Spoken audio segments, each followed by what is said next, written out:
So you may have heard he's a frequent visitor to the Schomburg Center, and of course I'll say to any elected official who's here tonight, we always welcome the support, the presence of elected officials. The New York Public Library System is New York's premier public library system, and we certainly are grateful for the support. And the Schomburg continues to be one of the crown jewels of the public system. That's right. So I'm going to mix things up with you just a bit precisely because I know you know the Schomburg. And this is a question that echoes some of the themes that the other candidates have heard, but it takes it a slightly different way. So as mayor, would you fight to increase funding for New York City libraries so that they can do more for reintegrating those released from the criminal justice system? In many cases, the library is all that they have to rely on. Now, this is not a Director of the Schomburg question. This is a question from Dan in Brooklyn. Okay, first, let me say what a pleasure it is to be here this evening, and you're right, it's good to be back at the Schomburg again, because I've been back again and again and again, and it is also when I'm in Harlem, I'm home. So I live just a few minutes away, so it is always good to be home. Let me say first, there are two slightly different things. And the first thing that I think is important is looking at libraries in New York City. I don't know why we seem to treat libraries and access to libraries as if it is a luxury product, as opposed to something that's a necessity. As we look at, we have fewer hours across the city in libraries than they do in Newark, than they do in many other cities across this country. We need to make the commitment there. We need to increase funding, and the one thing about it, every time times get tight in New York City, one of the first things that get cut are libraries. We need to stop that. We need to baseline the money, make the commitment, leave the money there through good times and bad times, and really expand. The fact that we don't have 6 days, the fact that it is where it is at, and how few, and so few hours is ridiculous. So that's one thing. When it comes to providing access for those to help reintegrate them back into the city, libraries are only part of it. I think that the one thing that is clear, it is educational opportunities and adult education. That we need to do to be able to reintegrate people. It's jobs, and let's be honest, I was on a program with a brother yesterday who had spent 21 years in jail. And he was one of the graduates at a program. As he said, he's come out. He doesn't want to go back. He wants to turn his life around, and it was job training and then job opportunity that is going to keep him out, that's going to allow him to rebuild his life and have opportunity again. So it just can't be just libraries. It has to be libraries on one side, and at the same point, we're talking about reintegration. It is education, it is job training, and not just job placement, but job retention in jobs that are going to exist tomorrow, not just today. So again, I want to end up where we have begun in many cases. So there's a question about the Mayor's Young Men's Initiative. And the question is essentially whether or not you support the program, the Young Men's Initiative, which was a combination of Bloomberg Philanthropies, the Open Society Foundation, and the City of New York. What is your plan for addressing the challenges of underprivileged men of color in the city? Which initiatives within the Young Men's Initiative would you keep or scrap? Or what, in fact, would your strategy be in particular? This is a question from Nick Smith in Manhattan. Look, I don't want to say that I would scrap it, you know, and first let me give the mayor credit for realizing that was a problem of unemployment among black men and black youth in New York City after being mayor for 10 years. It was, and I think he didn't start this until, I think it was 2011. So that's the first thing that it took him over 2 terms to discover that fact. I'm not going to question motive, but at the same point, it's something that he should have discovered day one as the mayor of the city of New York. The specifics of that, I think, as we look at unemployment among black men and our black youth, there are a number of things that have to be done. It is in looking at first, if we don't realize that our public school system is failing our children, and black men also within that, black and Latino men, let's be honest, we need to start to do things and bring career and technical education into our schools. We need to make sure our schools, and I've talked about a number of different ways to be able to make our schools better, everything from starting with an educator at the top to real focus in early grades to be able to make sure children can read on level. And then as we look at students who aren't performing, it is more time on task, working with them to create greater understanding so they can continue to move through school. But if we don't realize this city is changing, the mayor is making this and has brought in the applied sciences is becoming more of a high-tech city. But those jobs our young people and our young men can't get. We need to take the job training that exists right now, and right now, if you look at all the job training entities that are out there, none of them are tied together. They're not tied into jobs that are going to exist tomorrow. We need to start to do that so that those who are unemployed and out there, we start to create that training. I want to see it tied together with a job czar in City Hall. We need to create that focus and put one person in charge. I also think it is looking at our community colleges and saying there that we need to create that as young people come out of school, additional job training and fine-tuning of job skills in our two-year colleges, and also back into school. We need to bring career and technical education as well as training young people for the jobs that exist in the applied sciences, in the high-tech sector, bringing it all the way back to middle school and then high school, so that when young people graduate, they either have the skills to be able to go and get a job or go to college. But I think if we don't start to do that, if we don't start to tie job training together, and also stop rewarding these organizations that are doing job training, do the coordination, but we can't reward them for placement. That's what they do. People get a job, they're there for a couple of months, and then they get fired because they didn't have the skills. We need to focus on retention, not on placement. And all of those things, I think, that allows us to start to create focus on unemployment within the Black and Latino community. So that being said, let's talk a little bit about the challenges that young African American and Latino men face in the city around law enforcement. So we've talked a lot tonight about stop, question, and frisk. We want to know your position on it, and more particularly, we want to know if, in fact, the city of New York loses the Floyd case and the Department of Justice moves forward with installing a court-appointed monitor, will you support this position and follow it? The first thing, when it comes to, and it really isn't stop, question, and frisk, let's be honest. It is stop and frisk. They've kind of gone way past the question and you just directly to stop and frisk. Stop and frisk, and I've said this for years now, is a police tool that has been misused and abused by the Bloomberg-Kelly administration.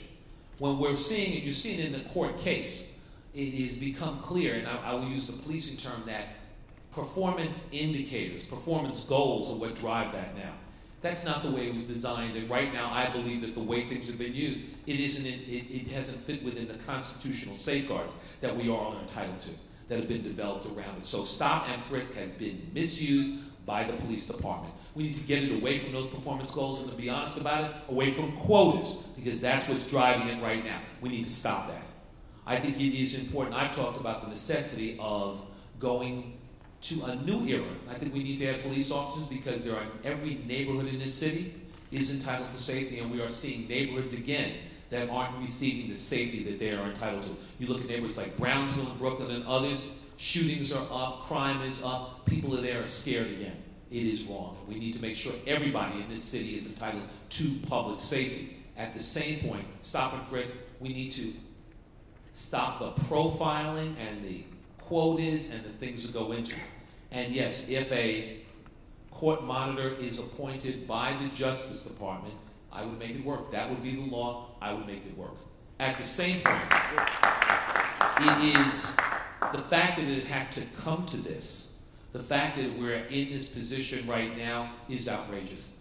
That it has been so misused and abused, and that the mayor and Commissioner Kelly have turned a deaf ear to the cries and the screams of communities of color across the city of New York. It is wrong. And last but not least, it is the reason, going back to 2009, when I ran against Mike Bloomberg, and I continue to reiterate it again in this mayoral election in 2013, it is the reason I would not keep Ray Kelly as police commissioner.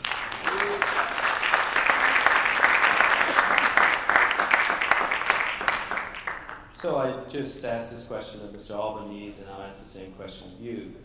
Communities as diverse as the LGBT community, the Muslim American and Muslim community, as well as our young people in schools, are subjected to forms of police intervention and engagement that they describe as being abusive and forms of harassment. Do you see the issue in the same way that those communities do, in distinctive ways? And if so, what would you do to protect those communities and or transform the way law enforcement engages them? Whether it is the Muslim community and the targeting that went on there, what I said is, if people are following legitimate leads, that's one thing. But to infiltrate mosques, to follow people because of who they are and what they worship, there's something wrong with that. That's not the city that I believe in. That's not my New York City. And that would not be the actions of my police commissioner. That's number one. Number two, when it comes to, you look at the LGBT community, there are people there are definite practices that have been targeted. That needs to stop. This looking to make arrests and targeting communities needs to end.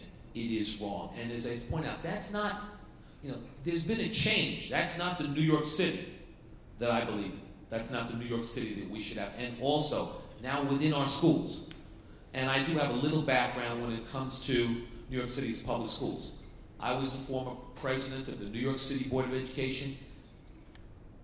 Public safety, school safety was transferred to the NYPD because, to be honest about it, New York City's public schools weren't doing the job in protecting its students and protecting its teachers. And then you saw that there were shootings, there were a number of difficult situations. We had to create safe environments. But there was a memorandum of understanding that went along with that transfer. That seems to have been thrown out the window. So what we're seeing is a large number of students who are Black and Latino who have been arrested. I mean, I'm going to be honest. There were always things. I'm a New York City public school graduate. The one thing that I didn't want to see were things that I had done, and I wasn't an angel. Some of the things that I had been perhaps done occasionally, I didn't want to see young people arrested for that. Fist fights, pushing and shoving. We're seeing young people who are being arrested. You saw the 7-year-old who was handcuffed and taken out of the school. That's outrageous. So the truth is, the person who should make the final decisions should be the principal of the school, should be the educational leader, not the police department. When it comes to that, we're seeing young people targeted and arrested, and then they wind up with a criminal record, and their lives are having problems before it even starts. It needs to stop. And then last but not least, you saw the recommendations from Judge Judith Kaye and her task force of about 10 days ago. I agree with those. Those will reduce, if you follow those recommendations, it will reduce the number of arrests within a school, but it will also reduce the suspensions within the school also.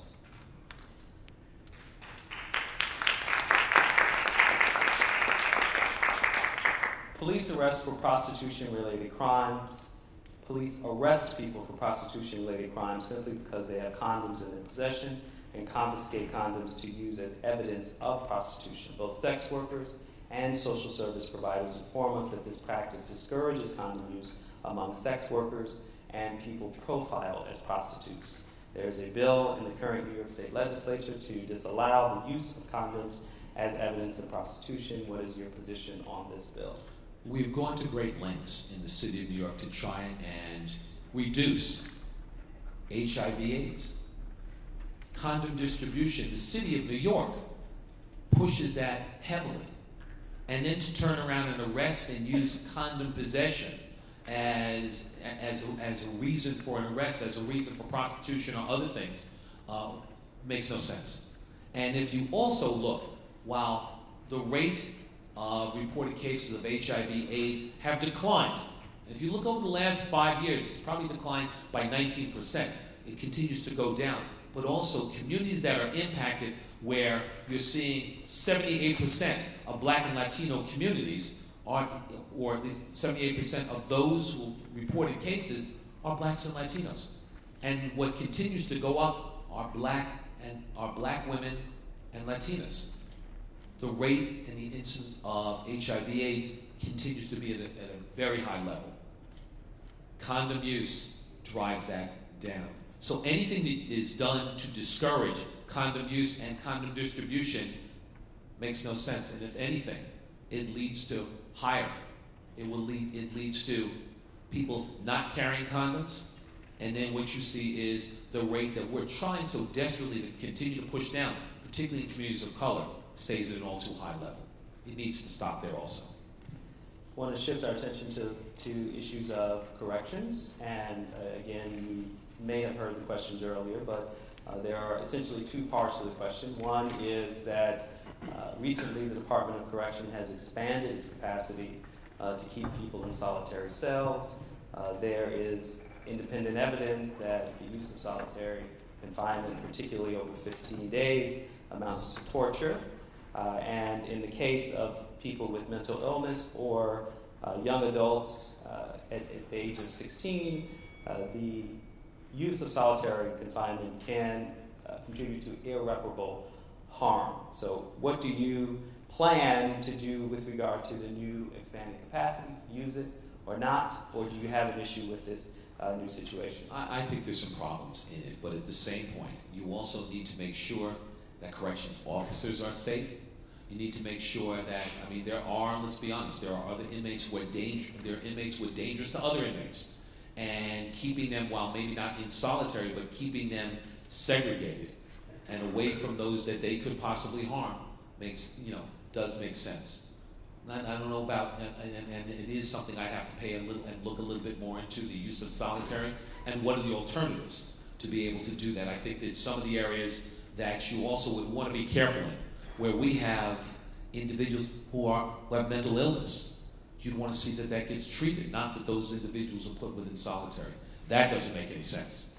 But I think that we have to balance, as you said, you're looking at a correction officer population that's declining, and unsafe situations are created for those officers as well as for other inmates. We need to create balance there. But it is something I didn't hear the question earlier, but it's something I need to learn a little bit more about. Okay, I have one related question. Rikers Island confines an estimated 4,000 mentally ill inmates on any given day, more than any New York City psychiatric facility.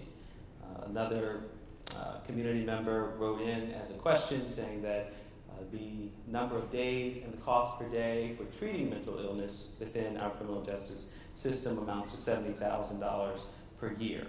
Experts and advocates have proposed that New York City establish community crisis intervention teams, or CCITs, dedicated to helping the police respond to persons in psychiatric crisis to decrease the number of arrests and better serve mentally ill individuals. CCITs would provide services including standardized, mandatory training for police officers and 911 dispatchers, an agreed upon collaborative arrangement between law enforcement, peer advocates and specialists, and mental health providers, and access to a 24-hour diversion center staffed by professionals. Similar CCITs are in place in other cities, including Chicago, Memphis, Los Angeles, and Miami.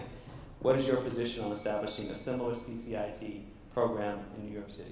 Again, that is one of those, yes, obviously you'd like to learn a bit more. However, there are things there that make sense. That saves in cost, that drives costs down, and provides the treatment that people need to be able to keep them and divert them out of the criminal justice system. It appears to be a common sense thing that would keep people who have mental illness out of the criminal justice system, get them the treatment and the support and the services that they need earlier, and also increase training so people know what to look for. And look, the one thing that I firmly believe in is increasing more community-based organizations and others involved in that area, bringing them in and involve them also. The city has cut them out in a number of different ways. So I think that it kind of looks like a win-win situation, something that I need to obviously explore a little bit more, but something that diverts people, gets them the support and services that they need, and keeps them out of the criminal justice system. Well, we've reached our time, and so I'd like to offer you now 2 minutes to make a closing statement to our audience. You can tell us more about yourself. You can tell us your priorities. You can tell us how you're going to pay for the kinds of programs you've described. The choice is yours. Let me take 60 seconds just to give you a little bit of background about me. And then 60 seconds, I'll take the 2 minutes. And then 60 seconds of reasons that I want to be mayor. You know, I'm the grandson, and as I sit in Harlem, you know, my grandparents came here from the Caribbean, from St. Kitts, to be honest about it, back in 1917. They moved to Harlem, and following the American dream as so many others did, before them and after them. My grandfather worked selling insurance and real estate and furniture. My grandmother worked in people's homes, cooking and cleaning. They came here, they saved all their money. I always like to point out, 1939, they moved to the suburbs. They moved to Brooklyn. They moved to Bedford-Stuyvesant. They bought a home in Bed-Stuy, and it's that house that I grew up in. My mother, my father, my sister, and myself on the upper 2 floors of that 4-story house, my grandparents on the bottom 2 floors. But it's the opportunities that were provided to my grandparents, the opportunities of my parents, my father, a World War II veteran, had a chance to go to college, won the GI Bill, and then law school at night while he brought up a family, while he worked during the day. My mother was a New York City public school teacher for almost 30 years. All of those things together, the opportunities, the city of opportunity that was provided to my grandparents and my parents isn't the same city of opportunity right now for all New Yorkers. We're seeing too many communities across the city of New York. That opportunity doesn't exist. Doesn't exist any longer. So I want to be mayor of the city of New York to provide that opportunity in education, to make sure, again, that we really create opportunity for our young people. An educator at the top of our public school system for the first time in over a decade. Real focus on comprehension and critical thinking, making sure our young people, when they graduate, either go to college or to the world and work with the skills they need to succeed. Creating jobs across the city of New York for so many who are unemployed, and the opportunity for those coming out of our schools to be able to have real chance, that real economic opportunity. To be able to drive down the disparities that exist in income in the city of New York, whether it's through jobs and job creation or through that education process. Be able to help people climb that economic ladder. It is making sure that we build new housing in the city of New York. Some of it on the ground, making sure that the housing authority, and we spend the money that we have there to upgrade and treat the people in the housing authority, the over 600,000 people, like the first-class citizens that they are.